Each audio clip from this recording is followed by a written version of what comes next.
হুম আচ্ছা, একটু কল্পনা করুন তো একজন শিক্ষকের কথা, যিনি বছর শুরুর আগেই, একেবারে প্রথম ক্লাস নেবার আগেই নিখুঁতভাবে জানেন তার ক্লাসের কোন ছাত্রটি পরীক্ষায় ফার্স্ট হবে। হুম আর কে ডাহা ফেল করবে সেটাও জানেন। একদম তাই। এখন সেই শিক্ষক যদি ভাবেন যে আমি তো সব জানি, তাহলে আর সারা বছর পড়িয়ে বা পরীক্ষা নিয়ে সময় নষ্ট করার কি দরকার, এই ভেবে তিনি যদি বছরের প্রথম দিনেই কাউকে প্রথম পুরস্কার দিয়ে দেন আর কাউকে স্কুল থেকে সোজা বের করে দেন, তাহলে ব্যাপারটা খুবই অদ্ভুত দাঁড়াবে। হ্যাঁ, খুব সম্ভবত যে ছাত্রটিকে বের করে দেওয়া হলো সে প্রচণ্ড বিদ্রোহ করে বসবে। সে বলবে এটা চরম অবিচার, কারণ তাকে তো প্রমাণ করার কোনো সুযোগই দেওয়া হয়নি, তাই না? ঠিক, সে বলবে আমাকে পরীক্ষা তো দিতে দিন আগে। রাইট। আর একেবারে এই জায়গাটি থেকেই আমাদের আজকের এই গভীর আলোচনা বা এই ডিপ ডাইভের শুরু হচ্ছে। আজ আমরা প্রবেশ করতে যাচ্ছি মানব প্রকৃতি, বিশ্বাস আর যুক্তির এক অত্যন্ত কিন্তু ভীষণ আকর্ষণীয় একটা জগতে। দারুণ একটা বিষয়। তো আমাদের আজকের এই তথ্য অনুসন্ধানের মূল ভিত্তি হল ডক্টর জাকির নায়েকের একটি প্রশ্নোত্তর পর্বের ট্রান্সক্রিপ্ট বা প্রতিলিপি। সেখানে অত্যন্ত সূক্ষ্ম কিছু ধর্মতাত্ত্বিক, দার্শনিক আর যৌক্তিক প্রশ্নের উত্তর দেওয়া হয়েছে। আমরা আজ বোঝার চেষ্টা করব সৃষ্টিকর্তার পরীক্ষা, প্রাকৃতিক নিয়ম, মানুষের স্বাধীন ইচ্ছা এবং বিশ্বাসের সীমানার পেছনের ওই অন্তর্নিহিত যুক্তিগুলোকে। কোরআনের সূরা মুলক এবং সূরা আল ইসরায়ের রেফারেন্স টেনে অত্যন্ত চমৎকার একটা যুক্তি দাঁড় করানো হয়েছে। সেখানে বলা হয়েছে যে এই জীবনটা হলো মূলত পরকালের জন্য একটা পরীক্ষা। আচ্ছা। সৃষ্টিকর্তা ফলাফল জানেন ঠিকই, কিন্তু তিনি যদি মানুষকে পৃথিবীতে না পাঠিয়ে সরাসরি তাদের চূড়ান্ত গন্তব্যে পাঠিয়ে দিতেন, তবে বিচারের স্বচ্ছতা আর ন্যায় বিচার নিয়ে মারাত্মক প্রশ্ন উঠত। যে সৃষ্টিকর্তা জানার বিষয়টা মানুষের স্বাধীন ইচ্ছাকে খর্ব করে না। একটা উদাহরণ দিলে পরিষ্কার হবে। স্রষ্টা জানেন মানুষ কি বেছে নেবে, কিন্তু এর মানে এই নয় যে স্রষ্টা তাকে দিয়ে জোর করে সে কাজ করাচ্ছেন। ও আচ্ছা, জ্ঞান থাকা আর নিয়ন্ত্রণ করা এক বিষয় নয়। একদম ঠিক। মানুষকে এই পৃথিবীতে জীবনযাপন করার সুযোগ দেওয়া হয় যাতে তারা নিজেদের স্বাধীন ইচ্ছায় নেওয়া সিদ্ধান্তগুলো এবং তার পরিণতিগুলো নিজেরা চাক্ষুষ দেখতে পারে। শেষ বিচারের দিন যাতে কেউ সৃষ্টিকর্তার বিরুদ্ধে অভিচারের অভিযোগ তুলতে না পারে, সেজন্যই এই পরীক্ষার ব্যবস্থা। তখন মানুষের নিজের অঙ্গ প্রত্যঙ্গই তার কৃতকর্মের সাক্ষ্য দেবে, অর্থাৎ মানুষ নিজেই নিজের বিচারক হয়ে যাবে, কারণ সে তার পুরো জীবনের রেকর্ড নিজের চোখে দেখবে। ওকে, লেটস আনপ্যাক দিস। চলুন বিষয়টা একটু তলিয়ে দেখি। আমি যদি এই স্বাধীন ইচ্ছা আর পূর্বজ্ঞানের ধারণাকে একটু আধুনিক রূপ দিই, ধরুন একটা অত্যাধুনিক কম্পিউটার সিমুলেশনের কথা ভাবুন। ইন্টারেস্টিং। একজন প্রোগ্রামার যখন অত্যন্ত জটিল কোনো কৃত্রিম বুদ্ধিমত্তা বা এআই দিয়ে একটা সিমুলেশন তৈরি করেন, তিনি হয়তো অ্যালগোরিদম দেখেই অনুমান করতে পারেন বা জানেন যে আউটপুট কি হবে।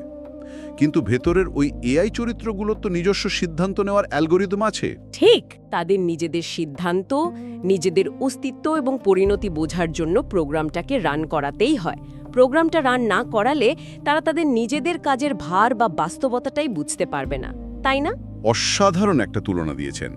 সিমুলেশনটি রান করার মাধ্যমেই কেবল ভেতরে চরিত্রগুলো তাদের স্বাধীন ইচ্ছার প্রয়োগ করতে পারে। আর এই পরীক্ষার প্রকৃতি বা কাঠিন্য নিয়েও উৎসে একটা খুব সুন্দর ব্যাখ্যা দেওয়া হয়েছে। কি রকম? জীবনে কেন এত দুঃখ কষ্ট সেই বিষয়ে বলা হয়েছে।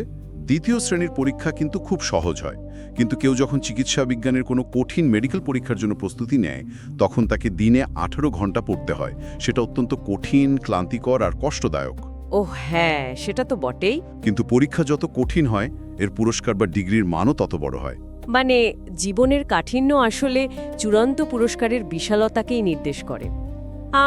তবে পরীক্ষার কথা যখন এলোই, তখন সিলেবাসের কথাও আসে। উৎসে প্রকৃতির নিয়ম নিয়ে আর একটা দারুণ প্রশ্ন ছিল। হ্যাঁ, বাঘ আর হরিণের ওই বিষয়টা।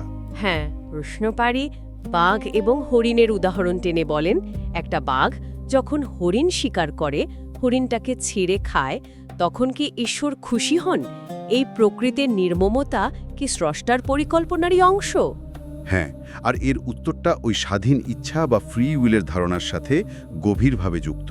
মানুষ বাদে প্রাণীজগতের অন্য কোনো প্রাণীর স্বাধীন ইচ্ছা নেই। একটা বাঘ যখন হরিণ শিকার করে, সে তার বেঁচে থাকার তাগিদে প্রকৃতির একটা সুনির্দিষ্ট নিয়ম বা প্রবৃত্তি মেনেই তা করে।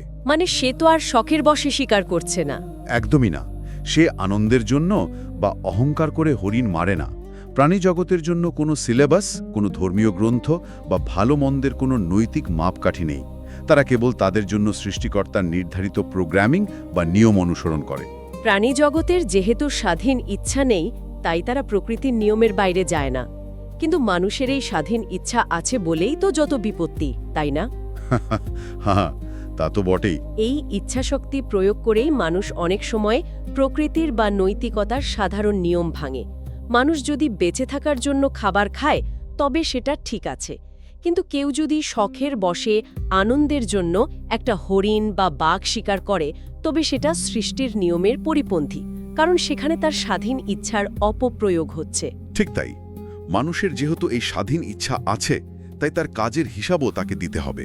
আর মানুষের এই স্বাধীন ইচ্ছার অপব্যবহারের সবচেয়ে বড় উদাহরণ হলো নিজেদের মধ্যে কৃত্রিম ভেদাভেদ তৈরি করা।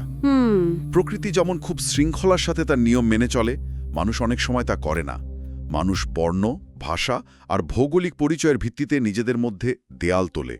আর এখান থেকে আমরা আমাদের আলোচনার পরবর্তী ধাপে প্রবেশ করতে পারি, যা হলো মানবীয় কুসংস্কার বনাম ঐশ্বরিক ঐক্য। সেখানে একজন চীনা বংশোদ্ভূত মুসলিমের একটা ঘটনা উল্লেখ করা হয়েছে। ওই ব্যক্তি আক্ষেপ করে বলছিলেন যে ইসলাম গ্রহণ করার পরও তাকে চরম বৈষম্যের শিকার হতে হচ্ছে। তখন জন্মসূত্রে মুসলমানরা তাকে অবাক হয়ে জিজ্ঞাসা করে, চীনারাও কি নামাজ পড়ে, বা তাকে খুব অদ্ভুত দৃষ্টিতে দেখে। সত্যি বলতে, একটা আধ্যাত্মিক জায়গায় গিয়ে এমন বর্ণবাদী আচরণের শিকার হওয়াটা যে কারোর জন্যই খুব হতাশার। এটা মানবীয় মানসিকতার একটা অন্ধকার দিক, যা ওই স্বাধীন ইচ্ছার অপব্যবহারের ফলেই তৈরি হয়। মানুষ নিজেদের শ্রেষ্ঠত্ব প্রমাণের জন্য সবসময়ই কিছু কৃত্রিম মাপকাঠি তৈরি করতে চায়।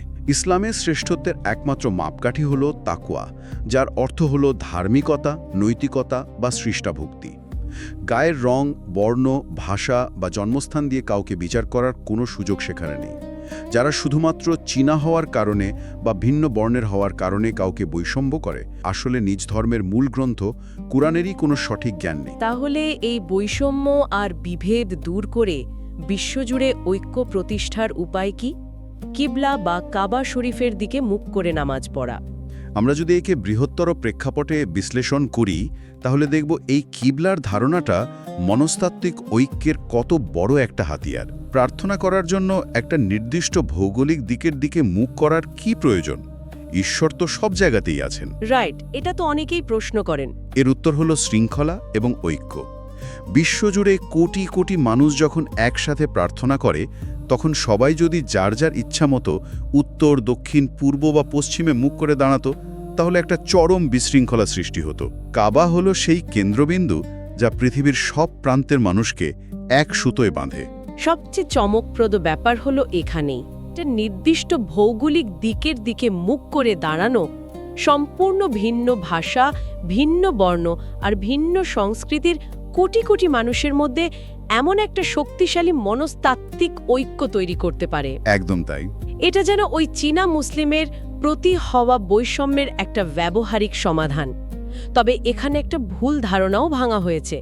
অনেকেই দূর থেকে দেখে মনে করেন একটা নির্দিষ্ট দিকে মুখ করার মানে হয়তো সেই ঘরের বা কাবার ইবাদত করা। হ্যাঁ, এটা একটা খুব সাধারণ ভুল ধারণা। কাবা হলো কেবলই একটা দিক বা ডিরেকশন। কোনো মুসলিম কাবার ইবাদত করে না। এটা প্রমাণ করার জন্য ইসলামের দ্বিতীয় খলিফা হজরত ওমরের একটা বিখ্যাত ঐতিহাসিক ঘটনা এখানে উদাহরণ হিসেবে টানা হয়েছে। ওই যে কালো পাথর চুম্বনের ঘটনাটা। হ্যাঁ, কাবা ঘরে একটা কালো পাথর আছে। হজরত ওমর সেই পাথরকে চুম্বন করার সময় প্রকাশ্যে বলেছিলেন যে তিনি খুব ভালো করেই জানেন এটা একটা নিছক পাথর মাত্র। এই পাথর কারো কোনো উপকারও করতে পারে না, ক্ষতিও করতে পারে না। তিনি এটা চুম্বন করছেন কেবল এই কারণে যে তিনি নবী মুহাম্মদকে এটা করতে দেখেছিলেন। এটা শুধুই একটা অনুসরণ, কোনো উপাসনা নয়।